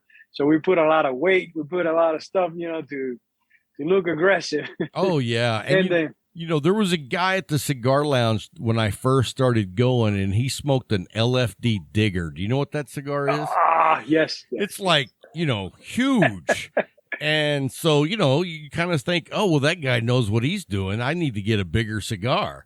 And I can't stand smoking something that big. It's like, it's just too much. Boring. Yeah. Boring. I mean, you know, boring. I don't want to smoke the same cigar for 2.5 hours. I understand. Well, hey, man, congratulations. We are like so thrilled about Tabanero Cigars. You guys are having a great year. People are starting to find out about your cigar. And I mean, everyone that I've talked to at the Leaf, because, you know, the Leaf brought in the Tabanero line of cigars, dude, they are loving what you do. And one of the biggest things is, and like one of the guys, Brian Wilcoxon, he's right there with me, man. We talk about how incredible this cigar is and your Connecticut's. And it's like, you have taken it to the next level. Like, thank you, bro. I could go, and I'm not telling you this because I'm not saying that you need to raise your prices. Nobody wants to hear that. But your cigars are like up there at like the $20 price point, the $22. You know what I mean? And so when we buy your cigars for $10, $11, it's like, that's a bargain because and dude, I don't know how many times I get completely frustrated because I go spend $10, $12 on a cigar and it's plugged. It doesn't burn right. I have not had a single issue with one of your cigars. None. Thank you. The factory says that it's a lot easier to deal with someone like me because I know manufacturing. I know cigar manufacturing. And they understand that I'm paying attention to details, but I don't put a lot of energy on little things that I know they will get better on the journey. You know, we're working with a natural tobacco plant. There's a lot of imperfections on failures, on wrappers, but when it comes to the construction, when it comes with a deliberate flavor on the cigar, I know what I'm looking for, and that makes their life a lot easier. Because when we are blending, it's easy for me to say, no, it has too much of this. We need to lower the jalapa. We need to lower the steli. And they go, okay, that's easy. We just put half a leaf. We put another binder of umetepe and try. Once I try what I'm looking for, done. We don't have to be blending 50 cigars to get to that Robusto. I know exactly what I was looking on the Robusto, and especially the Connecticut. So they say I make their life a lot easier, and I believe it keeps them inspired to keep impressing me how good they are. Well, I tell you what, your factory's doing a fantastic job, and because you own your own shop and you have cigar rollers right there, and that's how you started, you also understand the rolling, you understand what it takes to be good construction, and so they also know that you're not going to tolerate semi-good work. Yeah. You know what I mean? Yeah. They're like, yeah, hey. I on the first batch, when we started the relation, I saw things that I could get better, but I said, I don't want to just press my foot right at the beginning of the relation. I'm just going to let them know that I know there was some flaws. We had some cigars right in the beginning that they were missing a little bit of tobacco. I wasn't getting that firm ash. I wasn't getting that dense flavor, dense tones on the cigar, and I know it was missing a little bit of tobacco. But you've been around manufacturing, you kind of learn how to deliver the message. And I would just go on a Zoom meeting and I say, hey, let's go ahead and light up this and this. Let's go ahead, let's start. What do you think? Oh, wow, this cigar, I think we need more tobacco. I have the same opinion. And then the Big Daddies, there was supposed to be a full body cigar, but with a lot of sweetness, a lot of not earthy tones. I didn't want no Dominican. And we tweaked the blend twice. And he kind of understood that even that I wasn't there physically, I kind of had an idea what position of the leaf they were putting on the Big Daddy that it was throwing off what I was aiming for. So he finally realized, and then we met in person, of course, and then we walk around the galera, see the cigar rollers. I brought some pointers that he probably thought I was not going to be able to see it. And he said, wow, you know about production. I said, yes, I know about production. I learned from the Cubans that supposedly they know the stuff. So I have gained the respect that I really appreciate what I do. I love what I do, and they love to work with me. They see success in the near future, and they love that. I was having that conversation today here in the shop that we are a brand on that factory, that the factory gets a sense of seeing a beautiful future. Most of the other brands that he's making, he's not even disclosing that he's the one making the brands. Oh. But for Maceda, for Tabanero, there's no secret. We're working together and we're doing amazing cigars. Wow. And it all comes through in the cigar when you smoke it. I promise you that. So one of the other things I wanted to bring up, because I don't really talk about this aspect of cigars very often, but the actual cigar box that your cigars come in. Tell me about that, man. In fact, I'll have to grab one and I'll show it at the end of this interview, but it's a beautiful box and it's put together in a way I've never seen a cigar box put together, and it's all wood. There's no metal locks, and I mean, it's a beautiful box. No nails, nothing. Yeah. How did that come about? Rob, I think the love for the industry, the love for this amazing journey that I'm in, that I can thank God and people like you to allow me to serve this industry. I said, God, I need to find a way to package my cigars. I need to find a way to package my cigars. And I talked to Nicaragua. I met people in Nicaragua. And in my mind, I said, my cigar is going to end up with an average cigar box, what everybody has. What can I do to set the difference, to make my cigar boxes different to what everybody else has? And the other thing you got to understand that to make boxes completely by hand, it takes a lot of people. It takes a lot of work. So I said, God, guide me, show me the way to do beautiful cigar boxes and not need a lot of people in the process. So we bought the laser machine. I did a lot of research and I was thinking about a CNC router or a laser cutter. No, wait. Are you telling me that you came up with this idea? Yes, sir. Yes, sir. Wow, dude. I thought that somebody came to you with this amazing box. You came up with it. So is it laser? Because it looks laser. It's laser engraved and laser cut. It cuts all the pieces. We glue it together. It's something out of this world. People see it and they go, wow, who's the brain behind all this? Yeah, because I'm going to show it to everybody here. So there is no nails, no screws, no hardware. It's all wood, and then it's laser engraved with all the information on it. I mean, dude, this is a home run. I am blown away that you came up with this. Thank you. Yes, it is. It is my credit, and I'm really proud because when you stand in front of a display and you see all the packaging done by us, by Tabanero, it's a great feeling for such a small brand in his beginnings. Being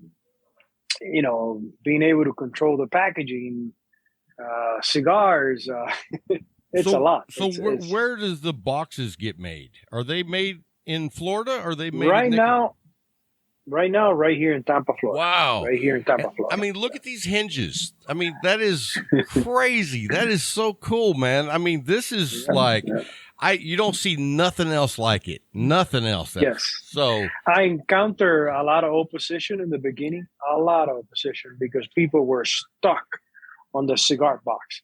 But this is not the typical cigar box.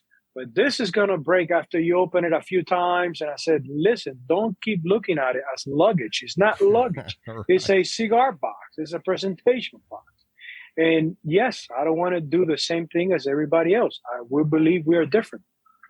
I believe you're different too. And I mean, I think the box represents the craftsmanship that goes into your cigars. And that's why I love it so much, because I mean, you could put a bad cigar in this box and it wouldn't hold up. But when you put an amazing cigar in a box that deserves a great cigar, it all works together.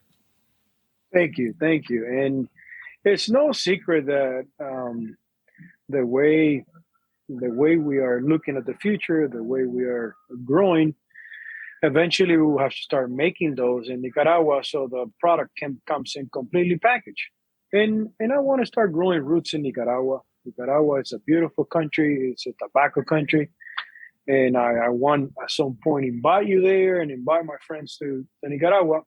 So when we take the boxes down there, there's a lot more room to add more to the boxes, to add more lithographic, screen printing, hot gold stamping. Those things, we can't do it here because it would take a lot of labor. So it doesn't make sense to be able to do it here. Yeah. So, and they already have amazing box makers down there. So, I mean, what they could add to what you have come up with, I mean, the sky's the limit. Correct. And everybody that I have talked to about the idea, they don't feel threatened. Some of them, they even believe it's not going to fly because it's such a totally different box. I know, I have my belief, and I know is people going to accept it. The industry down there is going to accept it. My clients here, they love it. They even asked me to do humidors, and I go, how I'm going to do a humidor? You know, it's hard to compete with the beautiful piano finish humidors Right. that they're making. And they said, but that's your thinking wrong. We don't want that piano finish. We want you to get creative and do a humidor on your style box. I think Okay, that would be very interesting. Yeah, I will work on that. Hey, well, you know what's funny, Yanko, is like, and I'm sure lots of people out there have like travel humidors, you know, where you put 4 or 5 cigars and take them with you. Yeah. Like when I leave the house, I have a box, one of your empty boxes. I just throw cigars in a Bovetta pack in there, and that's my travel humidor. Thank you. Well, I mean, it's like it works perfectly. And I mean, most travel humidors only carry about 5 cigars. When I travel for a day or two, I like to take 15 to 20 sticks. So, you know, I like to give a lot of cigars away. I also smoke a lot of cigars. So, you know, I can't just take 5 cigars because then I would be out. It wouldn't work for you. Yeah, no, that won't work for me. So I was talking to you earlier this month, and I was asking if you were going to TPE, and you said that y'all were actually going to go to the PCA this summer in July.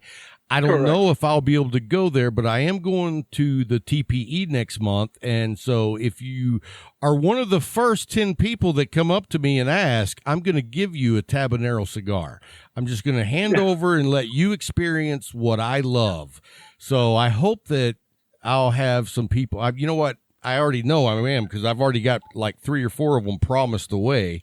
But come by and see me, and we will enjoy a Tabanero cigar together.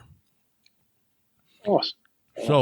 So what do you got planned over the next few months, man? I mean, Tampa, y'all never shut down like winter time. It never. Do you have? You don't have winter, do you? I mean, you're wearing a Hawaiian or shirt or bowling shirt. There's no winter in here.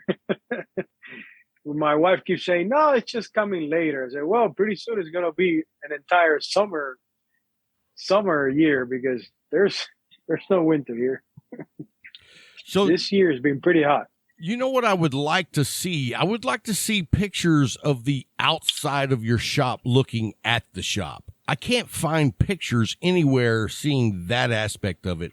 And I'm going to be putting up a bunch of pictures at the end of this video for you guys so you can see a bunch of the different cigars that Yanko and his team make because they have a whole line. And I love the Mike cigar, by the way, man. That was phenomenal. Mike. Yes, I love that, man. It's like you think that it's not very big, and so I could smoke that in like 30 minutes. Dude, that's an hour smoke. It's an hour smoke, yeah. But a lot of people get confused, yeah. And is that some way, because I've noticed that some cigars naturally smoke slower. You know what I mean? Is that something to do with the rolling or the tobacco or a combination of both? Oily tobaccos, and being so short, we pack it a lot more. That's even a cigar that if you don't treat it right or there's a extremely change of weather, even the wrapper can break because it's well packed. And the way we break the leaf, being such a short cigar, most of the legs of the leaf, they're thrown away. We not place it back into the cigar. So as soon as you light up, you're in the middle of the leaf. So you're getting a lot of flavor right away from the beginning when you light up such a short cigar. You kind of skip out on the first third and dive right into the meat and potatoes of it. Wow. Yes, sir. That's exactly what it's like to smoke it. Because, I mean, like you said, as soon as you light up, you're like, boom, there's flavor right there. Great cigar, man. A retired Army said that it looked like a 20-millimeter bullet. Yeah. And they used to say, hey, give me a case of Mike Mike's. I said, okay, sir, we're going to name the cigar Mike Mike. Very nice. Very nice. So do you have like anything? 10 years ago. Do you have anything coming up over the next few months? No, not really. We are concentrating on Vegas. In Vegas, it's going to be our first time in Vegas. I've been 3 times already as an exportator, as a retailer, just walking around and looking what everybody's doing. So that's a big deal. And I'm going now in January to Nicaragua. I'm going to spend 10 days down there.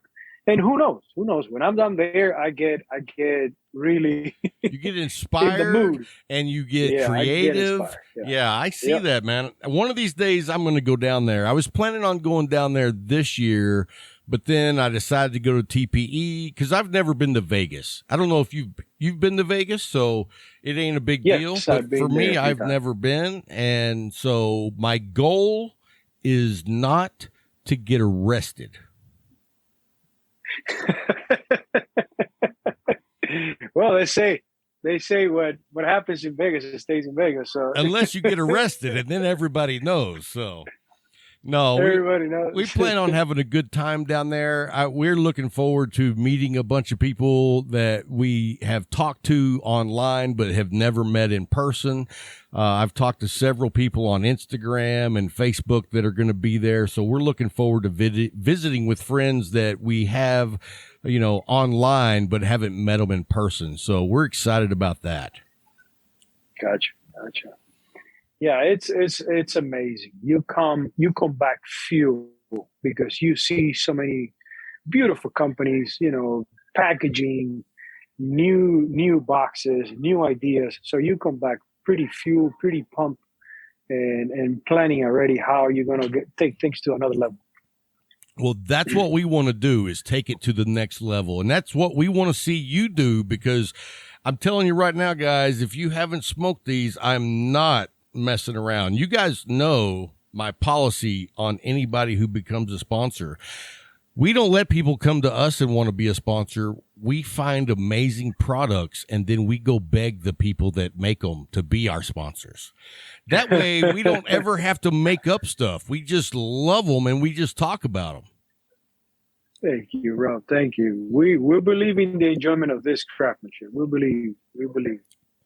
Well, I just want to say thank you again for the support of Cigar Talk and for making I mean, look at this. I've been smoking this Robusto forever, and I'm just now getting to the second third. It is a very slow smoke, full of flavor, and I mean, it's burning perfectly. Well fermented tobaccos, it will do that slow burn. Wow. Well fermented tobaccos definitely will do that. The tobacco is not going to get humid. It will smoke beautifully, and sane leaf, no broken leaf, no low grade leaf.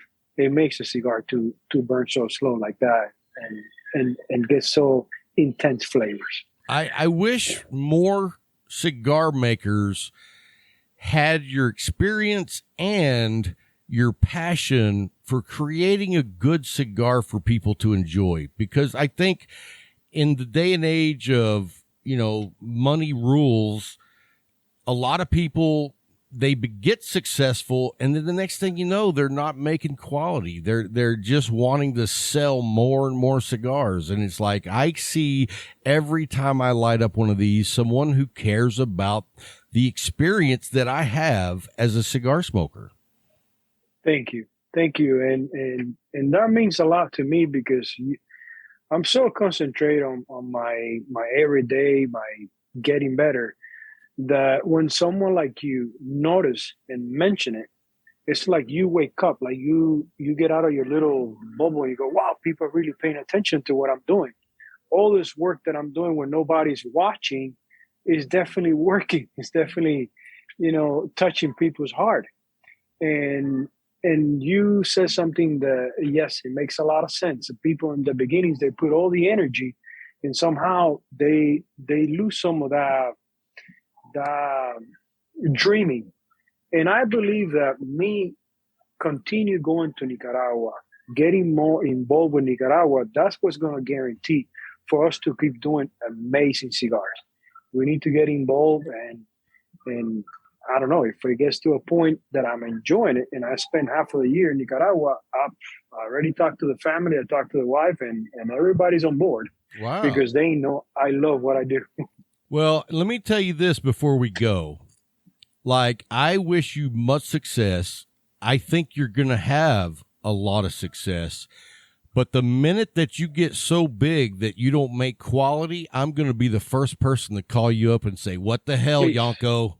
Make sure. I will not let because, you go down that road. I promise no, you, brother. no. I don't think It's you a will, but just to make No. sure, here I am. No, the first thing that I want to keep clear is that I want to have fun. And the many manufacturers, the few manufacturers that I have talked to, they all told me that as soon as things got really big, they didn't have any more fun like they used to in the beginning, because everything gets so big, so hectic that it's just numbers. And I don't know. I've been in it for 10 years. I'm enjoying it. I love it. I'm not in a rush. So we'll see when we are 1.5 million cigars a year. We will sit down and think about. Well, all the stuff Which that way? takes the fun out of it, hire people to do that stuff. You stay in the fun stuff. Oh yeah. You're right. The things that I'm creative and then I really enjoy. Hey, Yanko, thanks for taking the time to hang out with us. If you guys want to follow their Tabanero cigars on Instagram, you'll find the link down in the show notes to go straight to their website. You can pick up, I mean, how many different cigars do you have? Do you have several? I don't remember exactly. It's somewhere in the I think it's 12 or 14, I think. 12 Okay. or 14. And I can tell you that you're going to get cigars that are going to blow your skirt up, and you're just going to be, I mean, dude, I can't wait to when I'm off work and I can come home and smoke one of these with a good bourbon. Thank you. It just makes my day worth all the work I had to do to get to that point. So thank you for what you do. And you know what? We'll be in touch real soon, Yanko. Thank you so much for coming on the show, and we'll see you next time, brother. Thank you very much for the opportunity, and thanks for the amazing support that you give us. Thank you. Thank you, Yanko. Have a great week. We'll talk to you soon.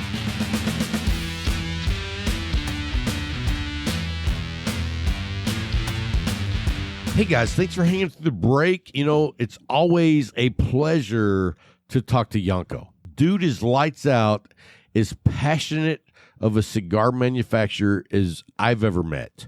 Absolutely. And I've met some like high-end guys, and I put him up there, even though he is like, when I say boutique, I say that Tabanero is micro boutique. Nice. Because I don't really know very many people that's heard of them at all.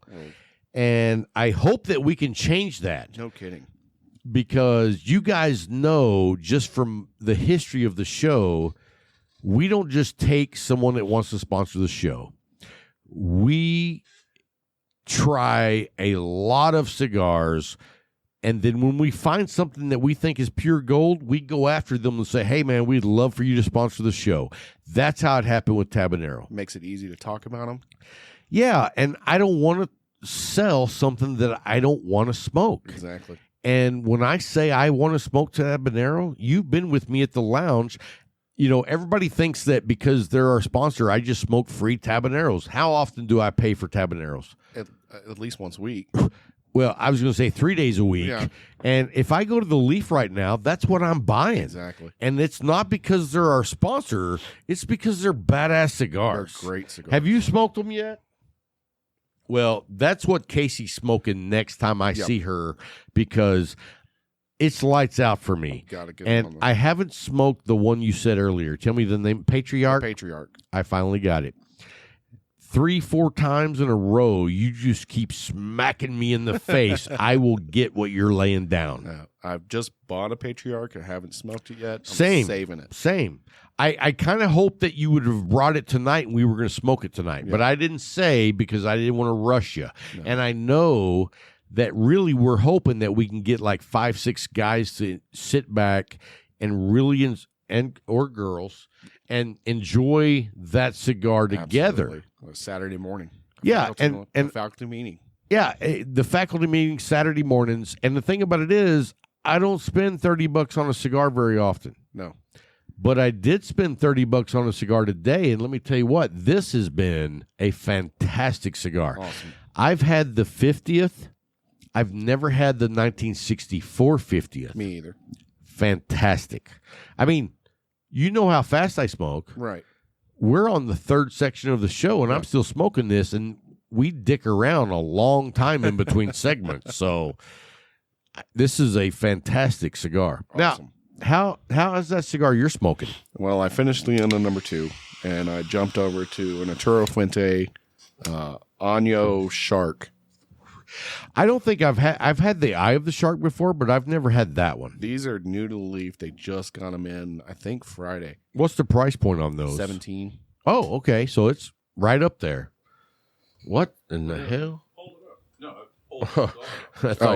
Yeah. Hey, Larry, get a sign that says "Hold Up Cigar." Yeah, the Año Reserva Shark. Nice. It's I'm a good. really- You know what? What's funny is I forgot what you were smoking, but when I looked over there and saw the reflection of the light on that oily wrapper, I was like, "What is that?" That's a good looking stick. It's a good stick so far. I mean, I'm only 3/4 of an inch into it, but Nice burn, it's got a great burn, oily wrapper, great draw. and you can tell that that's a thick wrapper. It is. It's And- toothy and just beautiful. And you know, I think that in order to have a cigar that's spot on, that is like a toothy wrapper, Yep. it maintains a certain smokability and a certain profile. Right. And that's just me. I mean, I'm sure there's some toothy cigars out there I've never smoked, and they're not what I think they are, but that thick wrapper is very enjoyable. Now, I will say this, and I don't know if we talked about this week. Yeah, we did. So I smoked my very first hotcakes, Okay. Maduro. Yep. It was not good. You didn't enjoy yours. It wasn't that I didn't enjoy it. It was that the cigar was plugged. Ah, And I can't enjoy a cigar that I can't get a draw through. no. And I was a big trooper. I pushed through the first inch and a half just because the flavor profile was really nice. Yep. But after an inch and a half, I was like, you know what? I'm not doing this for the next 45 minutes No. to an hour. No, there's things in this world worth fighting. A cigar is not one of them. Yeah, I mean, I'm not doing it. No. So that's just me. I I've mean, smoked a few hot cakes. I haven't had any issues. They say there's one in every box, and you just got lucky. yeah, and I seem to do that a lot. Me too. And so, but you know what? When you smoke as many cigars as what we do, Yep. you're going to get those. Yep. And you have to just say, you know what? I'm still going to smoke that cigar again. I'm not going to write it off because I had one bad one. No, it takes Now, a little if more for me to just write off a cigar. Yeah, if I get altogether. 3 bad ones in a row, Done. I'm never going to buy that stick, and I may never buy your sticks again. Right. That whole brand is just washed. Construction issues are definitely the biggest turnoff for me too. I mean, if you can't enjoy it, what's the point? Right. I mean, that is the nitty gritty. Exactly. A cigar that I don't think about other than on the occasional, holy shit, look at that ash. Or, holy shit, that blend is so smooth. I don't want to think about, oh, it's burning more on this side, it's tunneling, it's no draw. I don't want to do that. And I don't have to do that. Well, so far, I mean, for Maduro, this is right in my wheelhouse. I mean, it's a medium, a full-on medium, very smooth, just complex. It's nice, a little sweet. All right, so hey, we're going to change gears here for a second. I'm going to pour myself another round of the Eagle Rare, which I found an extra bottle today at Pinky's, and the funny thing is, I went in there and I didn't have it on the shelf, and I was like, "Hey, I know you probably don't." That's always my line. Right. I know you probably don't have it, but do you happen to have any Eagle Rare? And this guy was like, "Hey, I think we have a bottle in the back." And I was like, "Hey, you mind checking?" I didn't ask him how much. And he comes back and I'm like, he's carrying a bottle. I'm like, "Hey, well, how much is it?" And he's like, $34.99. I'm like, Sold. done. And then I bought that for my nephew because he just got into bourbons last Christmas when I brought some good bourbons. Like, Introduced him. he had only been drinking for like 2 years, and every single thing he had enjoyed was from Crown Royal. Oh my God. I hate Crown Royal. Well. I didn't like it when I was 17, and I don't like it when I'm 52. But I get it. Yep. They do great marketing, and I mean, they have a purple bag. Yeah. Who wouldn't want to buy a bottle that has a purple bag? Purple bag. Right. You throw all your quarters in there. Right. So anyway, I turned him on to some good bourbon, and then since then, like, I've got a message periodically about bourbon from him, and I'm like, hey, the dude's actually taken the journey. Nice. If I didn't see that, that bottle is for me all day long. Right. But because I see that he's taken the journey, I'm like, you know what? I already have a bottle. Why not bless someone who's never had it? There you go. You know what I mean? There you go. And so that's what I was like, well, and, you know, when I walk into the living room and my wife's sitting there and she's like, wow, you bought 2 bottles. I'm like, oh, no, this is for your nephew. I didn't buy 2 for myself. So, Justify the expense. right. So anyway, I can't wait to, I hope that he lets us enjoy that together. There you go. You know what I mean? There you go. It's like, I hope he doesn't be like, oh, sweet, I'm going to take this home and put it in the closet. Now, does he smoke cigars? He does. There you go. Not like we do, Right. but he does enjoy. So I'm going to take him a really nice stick to pair up with this Eagle Rare. And John Lane, just so you know, I finished off the cigar. Well, you know what? I still got 1 or 2 little puffs left. But anyway, the Eagle Rare was like, if you do a strength scale, the Eagle Rare was like here and the cigar was here. But it was a nice blend together. Nice. The cigar didn't overpower the bourbon, which normally the experience I've had because of what I tend to drink is the bourbon overpowers the cigar. Right. And so if you have an opportunity to drink Eagle Rare and you haven't had it yet, I highly recommend it with a Habano, a mild, not mild, medium to medium plus Maduro, not anything stronger than a medium plus. I would say that's going to be lights out. And I would love to know what you pair Eagle Rare with. If you drink Eagle Rare, I would love to know what you pair it with because I don't get to drink it as often as I would like. I've had this bottle on the shelf for over a month. Nice. I'm not a fan of saving. No, you don't save anything. I don't. I mean, it's amazing. I've been married for 26 years. But anyway. Well, I guess if you have to save one thing, your marriage should be it. Right. There you go. And really, it was more of her. So I'm thankful to her. There you go. But no, I don't like to smoke cigars that are so overpowering that it blows the bourbon away. Right. But then at the same time, I don't like bourbons that are so strong that I can't enjoy just sipping with a cigar that's a medium body. Well, even, I don't drink. Right. Because you got a DWI and everybody looks down on you for that. Exactly. But we all could have one. But still, at the same point, I don't like to pair things up that just either lose the cigar or the cigar just takes over completely either. No, you want that balance. Exactly. I don't want to drink a coffee that's so strong that it completely washes out my Connecticut in the morning. And see, you know what coffee at the leaf that is for me? The Sumatra? No, the Sumatra's fantastic. Kenya AA. Boom. Yeah. Dude, when I see the Kenya AA is out, I usually go with the Lemonade Sprite or the Topo Chico. There you go.